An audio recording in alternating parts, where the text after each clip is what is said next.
अब परमात्मा ने आकर ये ज्ञान दिया है और यथार्थ ज्ञान को भगवान ही बता सकते हैं, जीव तो अटकल लगाया करते हैं। आप देखिएगा पवित्र चारों वेदों और श्रीमद् भगवद गीता के अंदर जो ज्ञान है वो गॉड गिवन है, और परमेश्वर कबीर जी की वाणी वो गॉड गिवन है, स्वयं परमेश्वर ने आके बोली है। और उन महापुरुषों की वाणी जो परमात्मा से परिचित हुए, जिनको भगवान आकर सीधे मिले, उनको अपने से परिचित करा के वापस छोड़ा, उनकी वाणी भी गॉड गिवन है, क्योंकि उनका अनुभव आंखों देखा है परमात्मा की उन वाणी से भी मेल खाता है। तो इस प्रकार जो 18 पुराण हैं उनको देखिएगा, वो जीव की सोच है। इन ब्रह्मा विष्णु महेश और अन्य ऋषि महर्षियों का अपना ज्ञान अनुभव है, वो वेदों से बहुत कम मेल खाता है। तो इस प्रकार हमने अन्य के अनुभव को अपने भक्ति मार्ग में सहयोग में नहीं लेना है, आधार नहीं मानना है। इस ज्ञान को सुनने के लिए, ज्ञान को समझने के लिए 18 पुराण हमारे लिए एक विशेष सहयोगी हैं, लेकिन भक्ति की विधि के लिए इनका सहयोग हमने बिल्कुल नहीं लेना। और उसमें जो भी भक्ति क्रियाएं बता रखी हैं वो वेदों से नहीं मिलती हैं तो नहीं लेना, उनका पालन नहीं करना हमने, तभी हम सफल होंगे। तो क्या बताते हैं, ये मनुष्य जीवन जब तक आपके पास है तो आप इससे ये लाभ उठा सकते हो। क्या बताया है कि लोहे जैसा ताव जात है ये काया दे सराही, और 3 लोक और भवन चतुर्दश सब जग सौदे आही। जैसे कारीगर लोहे को गर्म करता है, उसको इतना गर्म कर देता है बहुत अधिक, और फिर उसको निकाल कर तुरंत उस पर चोटें लगाता है। गरम गरम लोहे पर चोट लगा करके वो जो वस्तु बनाना चाहता है बना सकता है। लोहे के जरा से भी ठंडा होने के उपरांत तो उसके ऊपर चाहे पूरे गणना झाड़ ले, चाहे घन मार ले, उसका कोई लाभ नहीं होगा। वो टेढ़ा मेढ़ा बन जाएगा, वो वस्तु नहीं बनेगी जिसके लिए प्रयत्न किया गया था। तो ये मनुष्य जीवन जिसका शांत हो जाएगा, जब तक मनुष्य जीवन है ये लोहा गर्म है, इस पर राम नाम की चोट मार के आप जो बनाना चाहते हो बना सकते हो। जब ये ठंडा हो जाएगा, मृत्यु हो जाएगी, फिर कुछ नहीं हो, चाहे 5-6 इसके श्राद्ध निकालते रहियो, वो तो ठंडा होने के बाद चोट मारनी है। और चाहे उसकी 13वीं करते रहियो, 13वीं 17वीं, वो तो लोहा ठंडा होने के बाद व्यर्थ प्रयत्न कर रहे हो। तो यहां क्या बताते हैं, 3 लोक और भवन चतुर्दश सब जग सौदे आही, दुगने तिगने किए चौगने किन्हु मूल गवाही। किसी ने तो दुगने तिगने चौगने कर लिए मनुष्य जीवन से सतभक्ति करके, और किन्होंने मूल का नाश कर लिया, मूल गंवा दिया, यानी मनुष्य जीवन को यही फूफर करके अन्य क्रियाओं में ही व्यर्थ कर गए। उन्होंने मूल धन का नाश कर दिया।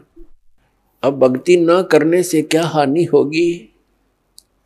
नर से तीतू पशुआ की जय, गद्दा बैल बनाई, ये 56 भोग कहाँ मन मूर्ख, कित कुरडी चरने जाई।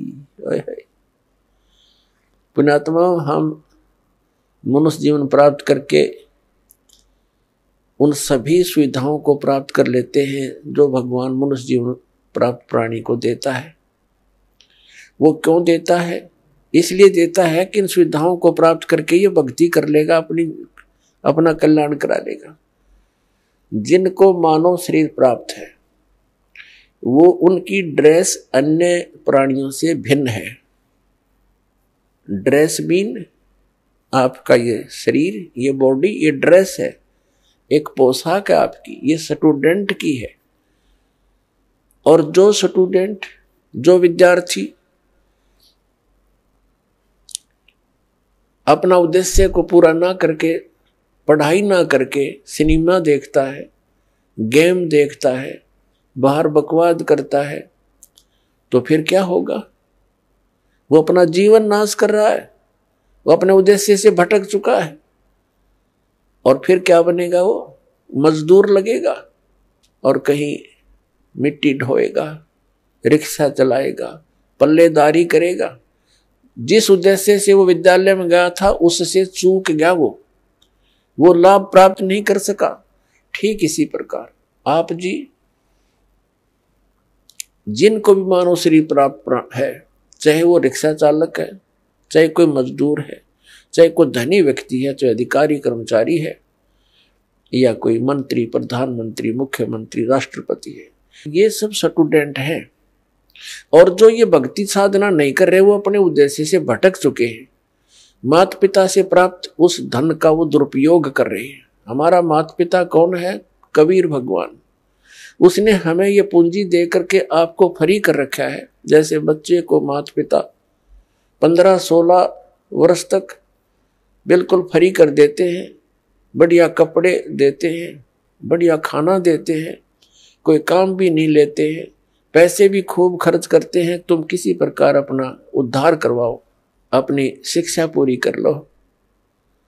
तो पुण्यात्मा परमात्मा ने आपको वो धन देकर यहाँ एक विशेष ड्रेस पर रखी है। इसमें विशेष सुविधाएं हैं जिससे आप भक्ति कर सकते हो। बच्चे को इसलिए सुविधा दी जाती है, विद्यार्थी को, कि इन सुविधाओं को प्राप्त करके ही वो अपनी भक्ति, वो पढ़ाई कर सकता है, तभी सफल हो सकता है। तो आप जी को परमात्मा ने ऐसी सुविधाएं दी है, खाने के लिए सुंदर अन्न, फल, आहार, काजू किस्म, सेब, संतरे, दूध, दही और सद्बुद्धि दे रखी। मकान झोपड़ी गालो, प्राकृतिक आपदाओं से बचने के लिए भूख लगे जब भोजन खा लो, प्यास लगे जब जल पी लो, सब उपलब्ध है। उसके साधन बता दिए, जल ऐसे मिलता है। और फिर करना क्या था? बस बच्चे पैदा करो, इनको ब्याहो, इनको बस पाल पोस दो, फिर मर जाओ। क्या यही काम था इसका? ये तो पशु पक्षी भी कर रहे हैं। इसके साथ साथ एक अनिवार्य कार्य था जिसका हमें पता चलकर भी हम इस पर नहीं चल सके, क्योंकि संत साधु जन जितने हैं वो बताते हैं, समझाते भी हैं, लेकिन उनके वचन में शक्ति नहीं, उनके पास वो पावर नहीं, उनके पास वो भक्ति मंत्र नहीं जिसे प्राप्त करके प्राणी फिर आगे इस मार्ग को आगे चल सके। जिस कारण से अब मानो नास्तिकता की ओर बढ़ रहा है। तो मनुष्य जीवन आपको प्राप्त हुआ, इसकी उपलब्धि ना करने से, भक्ति ना करने से फिर क्या होगा?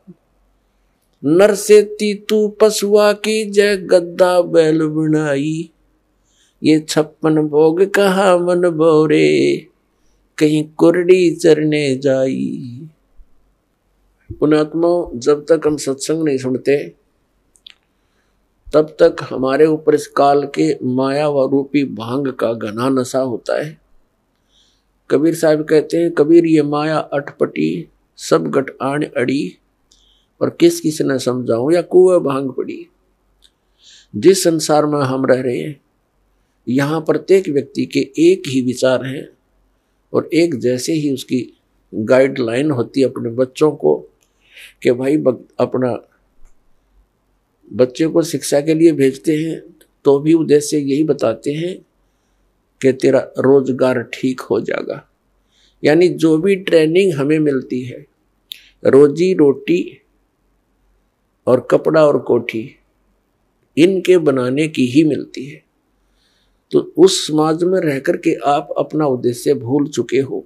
सत्संग में आने से कुछ समय आपको भगवान देता है, निश्चिंत होकर सत्संग सुनते हो और बहन भाइयों से मिलते हो, उनसे भी आपको फिर धीरे धीरे ये ज्ञान सुनने को मिलता है, तो आपकी रुचि बन जाती है। तो परमात्मा क्या बताते हैं कि आप मनुष्य जीवन प्राप्त हो, आपको कितनी सुविधा प्राप्त है। जब भूख लगती है खाना खा लेते हो, प्यास लगती है पानी पी लेते हो, गर्मी सर्दी से बचने के लिए मकान बना लिए। ये वैसे मकानों की आवश्यकता हमने इतनी चाहिए थी कि आवश्यकता से अधिक ना बनाए इनको। ये हमारा भक्ति बाधक है। जो भक्ति करना चाहते हैं मोक्ष कराना चाहते हैं तो उनको इन सब नियमों को फॉलो करना पड़ेगा जो बताए जाते हैं, क्योंकि वो भक्ति में बाधक है। और जो भक्ति बाधक है आप उनको भी साथ लेकर चल रहे हो तो आप ऐसा कर रहे हो जैसे किसी पशु के गल में लठ बांध दिया करते था मोटा रस्से में गाल के। अब वो चल नहीं सकता उस स्पीड से जैसे उसे चलना चाहिए, चला गट्टियां पर लग गए। तो आप जी इन मर्यादाओं को पालन ना करके और भक्ति रूपी मार्ग पर चलने की चेष्टा करोगे आप नहीं सफल हो सकते। तो इसलिए हमने ज्ञान के आधार से इन बुराइयों को, इन कुरीतियों को और सांसारिक परंपराओं को भी त्यागना पड़ेगा, तब हम इसमें सफल होंगे। फिर अपनी बड़ी स्पीड से चलेंगे।